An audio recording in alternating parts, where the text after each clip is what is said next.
নমস্কার, আমি অনির্বাণ। আজকে 2025-এ দাঁড়িয়ে যেখানে হুকআপ, সিচুয়েশনশিপ, লাভ অ্যাফেয়ার্স, রিলেশনশিপ খুবই নর্মাল, সেখানে লাইফ পার্টনার চুজ করার সময় সবার দাবি থাকে স্ত্রী হতে হবে সতী সাবিত্রী পতিব্রতা রমণী। উঠতি বয়সের ফুর্তি মেটাতে সবাই টিন্ডার, বাম্বেল, ওয়েও লাগবে, কিন্তু লাইফে চাই আমার পিওর ফিমেল পার্টনার। আমি কেমন, আমার পাস্ট হিস্ট্রি, রিলেশনশিপ কী ছিল, আমি কার সাথে কী করেছি সেটাই কিচ্ছু এসে যায় না, কিন্তু ওয়াইফকে হতে হবে ভার্জিন। শুনতে খুব খারাপ লাগলেও এটাই সত্যি। আমরা কেউই ছেলেদের দিকে আঙুল তুলি না। ক্যারেক্টার যাচাই করতে বারবার প্রশ্ন ওঠে একটা মেয়ের পাস্ট নিয়ে। মহারাষ্ট্র, মধ্যপ্রদেশ, গুজরাটে ভার্জিনিটি টেস্ট নিয়ে গ্রামীণ রিচুয়ালস পর্যন্ত রয়েছে, যাকে স্থানীয় ভাষায় বলা হয় কুকরি প্রথা। রাজস্থানে একটা 24 বছরের মেয়েকে জোর করে ভার্জিনিটি টেস্ট করতে বাধ্য করা হয়। সে যে আগে রেপ অ্যান্ড সেক্সুয়াল অ্যাসল্টের শিকার হয়েছে তা জানা সত্ত্বেও তার উপরে করা হয় অকথ্য অত্যাচার। শুধু তাই নয়, তার জীবনের বিনিময়ে পরিবারের থেকে 10 লক্ষ টাকা দর চায় গ্রামের খাপ পঞ্চায়েত। ভাবতে পারছেন, একটা মেয়ে শুধুমাত্র ভার্জিন নয় বলে তাকে বেঁচে থাকতে গেলে তাকে 10 লক্ষ টাকা দাম দিতে হবে। দাম কেন বললাম, এই ইন্টারভিউগুলো দেখুন, বুঝে যাবেন। Why do you think Indian men prefer a virgin wife? Obviously they need a virgin wife, right? Obviously. Yeah. क्यों? वही तो पूछ रहा हूँ, क्यों? हाँ तो नया आना चाहिए ना घर में, पूरा नया आना चाहिए। सेकंड माल थोड़ी चाहिए किसी को। मतलब सबसे पहले मैं ही खाऊंगा। हाँ। लोगों को नया माल पसंद है, like we always prefer buying first hand goods. अच्छा, मतलब जो लड़की थोड़ी फ्रेंडली ज्यादा होगी तो मतलब उसको वर्जिन नहीं होगी, जरूर सेक्स कर लिया होगा। भाई तेरे कंसेप्ट बड़े बढ़िया हैं तो लड़कियों को लेके। इनका पूरा कंसंट्रेशन इस पे ही होता है कि उस वाइट क्लॉथ पे रेड लाल दाग है कि नहीं, और उस पे उस लड़की का जो भी चारित्र है वो डिसाइड होता है। There is a pressure from community कि लड़की के माँ पर, लड़की के बाप पर, कि आपने अगर वो ब्लड नहीं है, उस वाइट बेडशीट पर ब्लड नहीं है तो लड़की झूठी मानी जाती है। तो she must have had a sexual relationship with somebody else in the past. এটাই আমাদের আজকের হিপোক্রিট, জঘন্য, প্যাট্রিয়ার্কাল সমাজের ছবি। আজকের মডার্ন প্রোগ্রেসিভ সোসাইটি, সোকল শিক্ষিত সমাজ এখনো একজন মহিলাকে সিল্ড বটল বা বিস্কুটের প্যাকেটের মতন প্রোডাক্টের চোখে দেখে। The Jadavpur University professor who had made shocking and misogynistic comments on Facebook, including making comparisons of virgin girls with sealed bottles. একটা মেয়ের আগে বয়ফ্রেন্ড ছিল কিনা, সে ভার্জিন কিনা, এই সমস্ত দেখে তাকে ক্যারেক্টার সার্টিফিকেট দেওয়া হয়। মহিলাদের স্বাধীনতা, শরীর, পোশাক দেখে এখনো পর্যন্ত তার পরিবারের ইজ্জত খোঁজে আমাদের সমাজ। এই মেন্টালিটি নিয়েই এতদিন চলে এসেছে। সংস্কৃতি, আচার, রীতির নামে মহিলাদের উপর পণ প্রথা, জাতপাত, পর্দা প্রথা, পিউরিটি টেস্ট, এরকম হাজার হাজার রিচুয়াল ইম্পোজ করে দেওয়া হয়। এখনও সেভাবেই চলছে। না ধর্ম এই নিয়ে কথা বলছে, না মিডিয়া। উল্টে দেখানো হয়েছে আচ্ছে ঘরকে লড়কি এ সব নেই করতে, এইরকম কিছু ছবি। উল্টো দিকে একজন ছেলেকে এইসব কোনো প্রশ্ন করাই হয় না, কারণ সেটাই হয়ে যায় ম্যাসকুলিনিটি। সমস্যাটা এখানে, সিচুয়েশন সেম হলেও জেন্ডার বেসিসে আমাদের জাজমেন্ট কমপ্লিটলি চেঞ্জ হয়ে যাচ্ছে। আর এই ভার্জিনিটি টেস্ট করা হয় কিভাবে জানেন? কিছুদিন আগে পর্যন্ত মেডিকেলি 2 ফিঙ্গার টেস্টের মতন পেইনফুল প্রসিডিওর ট্রাই করা হতো একজন মহিলা ভার্জিন কিনা তা পরীক্ষা করার জন্য। এখনো পর্যন্ত রাজস্থান, মধ্যপ্রদেশ, গুজরাট এই সমস্ত স্টেটগুলোতে ভার্জিনিটি টেস্ট করা হয় কিভাবে জানেন? বেডশিটে ব্লাড স্টেন দেখে, যেখানে সদ্য বিবাহিত স্বামী স্ত্রীকে একটা নির্ধারিত ঘরে পাঠানো হয় জোর জবরদস্তি ইন্টারকোর্স করার জন্য। যে বন্ধ ঘরে প্রথমেই স্বামী তার বিবাহিত স্ত্রীকে খুঁটিয়ে খুঁটিয়ে যাচাই করে নেন শরীরের কোনো সমস্যা আছে কিনা। শুধু তাই নয়, এক্ষেত্রে মেল পার্টনারটি যদি ইনএক্সপিরিয়েন্স হয়ে থাকে তবে তাকে রীতিমতো শিখিয়ে পড়িয়ে দেওয়া হয় যে সে কিভাবে ফিমেল পার্টনারের ভার্জিনিটি টেস্ট করবে। নবদম্পতিকে সবার প্রথমে একটা সাদা চাদর দেওয়া হয়, যা পেতে তাদেরকে ফার্স্ট সেক্স পারফর্ম করতে বলা হয়। আর সেই চাদরে রক্তের দাগ খতিয়ে দেখে গ্রামের মুরব্বীরা, যাকে বলে খাপ পঞ্চায়েত। तो पूरी तरह से नग्न किया जाता है, मतलब पूरे लॉज में उसको नग्न करते हैं। उसको पूरा, उसके बॉडी पे कोई जख्म है कि नहीं वो चेक करते हैं। अगर वो जख्म इसलिए चेक करते हैं कि वहाँ से उस जख्म से कोई ब्लीड ना कर सके, कुछ ब्लीड ना, और जो भी पूरा लॉज का जो रूम होता है उसमें कोई नुकीला चीज़ ना हो, ये पूरा चेक किया जाता है। वो होने के बाद लड़के को, जो भी ग्रूम है, उसको अंदर बेडशीट या फिर वाइट क्लॉथ लेके अंदर भेजा जाता है। उसको फिर जो भी उनका सेक्सुअल इंटरकोर्स होने के लिए आधा घंटा दिया जाता है। एंड ये उनके रिलेटिव जो हैं वो बाहर वेट करते हैं।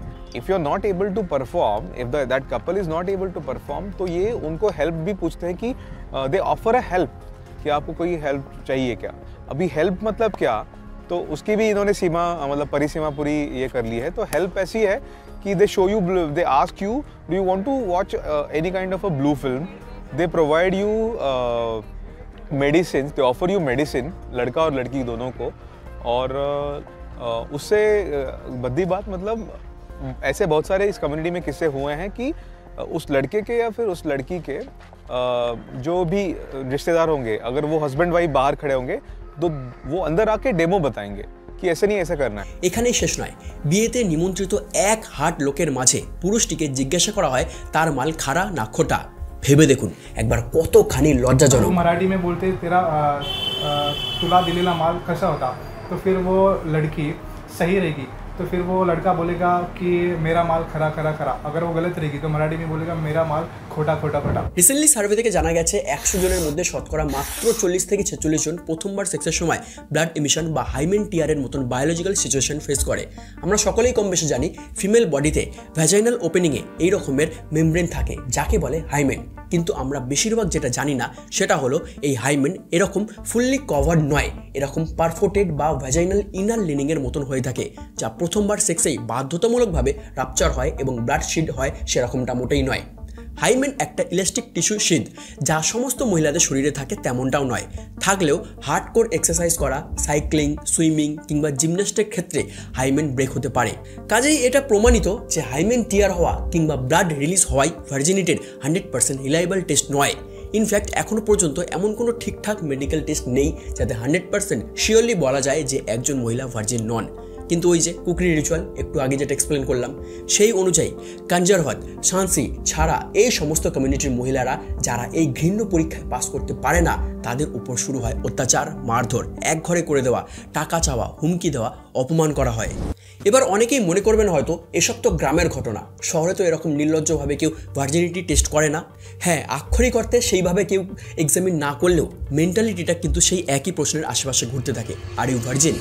কেউ খুব সরাসরি প্রশ্নটা করে আর কেউ একটু ঘুরিয়ে পেঁচিয়ে জিজ্ঞাসা করে, এইটুকুই যা পার্থক্য, কিন্তু প্রশ্নটা সমানভাবেই একটা মেয়েকে আনকমফোর্টেবল ফিল করায়। ইনফ্যাক্ট এও দেখা গেছে অনেক সময় ইনসিকিউরিটির জন্য অনেকেই তাদের পার্টনারকে মিথ্যে বলে দেয়।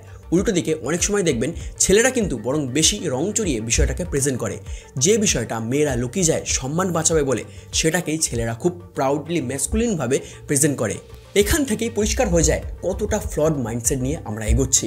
এই যে রোজ ভালো হওয়ার সংজ্ঞাটা তৈরি করছে কে?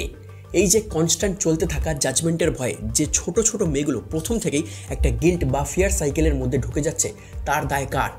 অনেকে এও জানিয়েছেন যে একটা সময় তো নিজের শরীর নিয়েও অস্বস্তি তৈরি হয়, নিজেকেই অপরাধী লাগে। একটা সুন্দর সচ্ছল রিলেশনশিপ কিভাবে মুহূর্তের মধ্যে একজন মহিলা বা মেয়ের জন্য সেক্সুয়াল পিউরিটি প্রুভিং গ্রাউন্ডে পরিণত হয়ে যায় তা হয়তো আমি বা আপনি কোনোদিনও ধারণাও করতে পারবো না। এর কনসিকুয়েন্সে ওয়ার্স্ট কেসে কেউ কেউ এক্সট্রিম গিল্ট থেকে ডিপ্রেশন, অ্যাংজাইটি, এমনকি সুইসাইডাল থটসে চলে যায়। আমাকে বলুন, যেইখানে ভার্জিনিটি টার্মটার বায়োলজিক্যালি বা সায়েন্টিফিক্যালি কোনো ডেফিনেশনই নেই, সেইখানে এত জাজমেন্ট, টর্চার, এত টেস্ট করা হবে কেন? ভার্জিন শব্দটাই একটা সোশ্যালি কোডেড শব্দ, এটা একটা পিওর সোশ্যাল কনসেপ্ট ছাড়া আর কিছুই নয়, যেটা তৈরি হয়েছিল মেয়েদের কন্ট্রোল করার জন্য। জানলে অবাক হবেন হয়তো, আমাদের সমাজে আজকের ভার্জিনিটি নিয়ে যে সমস্ত ধারণা আছে তার বেশিরভাগটাই মিথ। মেডিকেল সায়েন্স আদপেই যার কোনো ভ্যালু দেয় না। অথচ দেখো, একটা বেসলেস টার্ম নিয়ে আমাদের সমাজের মাথা ব্যথার শেষ নেই। পাড়ার কাকিমা থেকে বাড়ির বাবা মা, টিভি সিরিয়াল, সমস্ত জায়গায় ভদ্র মেয়ে মানেই সে বাড়ির বাইরে যায় না, কোনো ছেলের সাথে কথা বলে না, জোরে কথা বলে না, এই সমস্ত স্ট্যান্ডার্ড সেট করা হয় সেক্স এডুকেশনের নামে। কিন্তু এখনও ওই পাড়ার কাকিমারাই বলে দেয় বিয়ের পর শিখে যাবে। একটা মেয়ে যদি এখনও ভুল করেও একটু বেশি ইন্ডিপেন্ডেন্ট আর ফ্রি হয়ে যায়, সঙ্গে সঙ্গে আঙুল উঠে যায় তার ক্যারেক্টারের উপর, কার কার সাথে ঘুরে বেড়ায়, এমনভাবেই বলা হয়। বিয়ের পর একজন ছেলে অতীতটা এই সমাজ ভুলে যেতে পারে, কিন্তু একজন মহিলার অতীতকেই তার পরিচয়ের সাথে জুড়ে দেওয়া হয়। ছেলে ডিভোর্সি হলে কেউ দেখতে যায় না, কিন্তু একজন মেয়ে ডিভোর্সি হলে সেই ট্যাগ কপালে নিয়ে ঘুরতে হয় সারাক্ষণ। শিক্ষার বেলায় কেউ নেই, কিন্তু আজও কোনো কোনো জায়গায় যদি মেয়েরা শ্বশুরবাড়ির সামনে নিজেকে ভার্জিন প্রমাণ করতে না পারে, তবে তাদেরকে আনন্যাচারাল কিছু সতীত্বের প্রমাণ দিতে হয়। কোথাও লোহার গরম রড হাতে নিয়ে চলতে হয়, তো কোথাও নাক অবধি জলে নিঃশ্বাস বন্ধ করে ডুবে থাকতে হয়। সাউথ আফ্রিকার কোনো কোনো আদিবাসী সম্প্রদায়ের মধ্যে তো সাপের বিষ বা অন্য কোনো বিষাক্ত প্রাণীর বিষ খাইয়ে দেওয়া হয় পিউরিটি টেস্টের নামে। হ্যাঁ, ঠিক ধরেছেন, হুবহু এমনটা আমাদের পুরাণেতেও রয়েছে। সতী, সাবিত্রী, সীতার অগ্নি পরীক্ষা, হিস্ট্রিতেও রানী পদ্মাবতীর জহরকেই গ্লোরিফাই করা হয়, আনারকালির শাহজাহানের আনকন্ডিশনাল লাভকে নয়। সেই জন্যই বোধহয় ভার্জিনিটির সার্টিফিকেটটা একজন মেয়ের জন্য এতটা ইম্পর্টেন্ট হয়ে যায়। আফ্রিকার বিভিন্ন ইউনিভার্সিটি থেকে সামার ক্যাম্পে হেলথ চেক আপের মতন মেয়েদের 2 ফিঙ্গার টেস্ট করা হয়।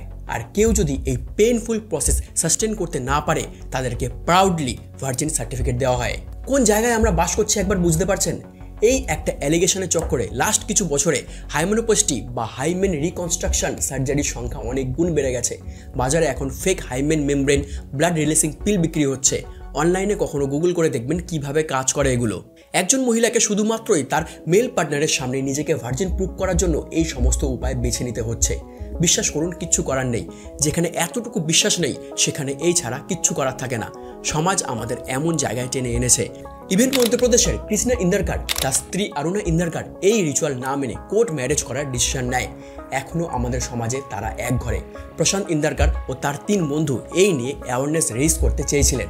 সকলকে এর পিছনে থাকা সায়েন্সকে বোঝাতে চেয়েছিলেন, কিন্তু কট্টর এই সমাজ সেটা বোঝাতো দূর, তাদেরকে একটা বিয়ে বাড়িতে অকারণে মারধর করে।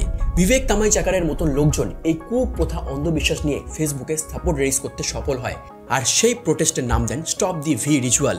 I started expressing myself on Facebook. There were 2 judgments passed by Supreme Court, one regarding right to privacy and one was regarding triple talaq.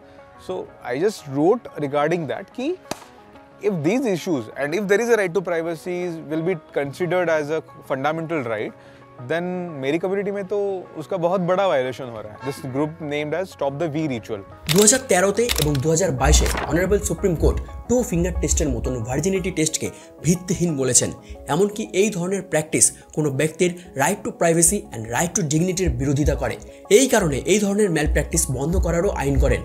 National medical কাউন্সিলের গাইডলাইন অনুযায়ী এখন মেডিকেল স্টুডেন্টদের এই ধরনের টেস্টগুলো যে কতটা ডিসক্রিমিনেটরি এবং ইনঅ্যাপ্রোপ্রিয়েট তা শেখানো হচ্ছে। ইনফ্যাক্ট কোর্ট যদি কখনো এই সমস্ত টেস্ট করতে বলে সেটা কিভাবে কোনো ডক্টর তা অপোজ করবে তা শেখানো হচ্ছে। আমার এই ভিডিওটা কতজনের কাছে পৌঁছাবে আমি জানি না, তবে কি জানেন তো, এই যে আইন কানুন আওয়াজ তোলা এটাও একটা ওই সার্কেলের মধ্যে সীমাবদ্ধ হয়ে যায়।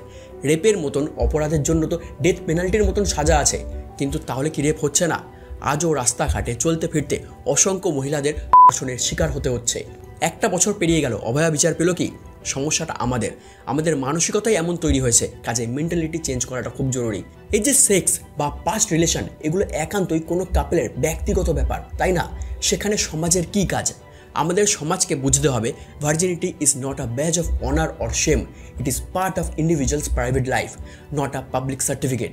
তাই নেক্সট টাইম থেকে আর ইউ ভার্জিন এই প্রশ্নটা আপনার উল্টো দিকের মানুষকে করার আগে তার পাস্টটাকে জানার চেষ্টা করবেন, বোঝার চেষ্টা করবেন। একজন মহিলা কেমন তার শরীর দিয়ে তা যাচাই করা যায় না, এটা মনে রাখবেন।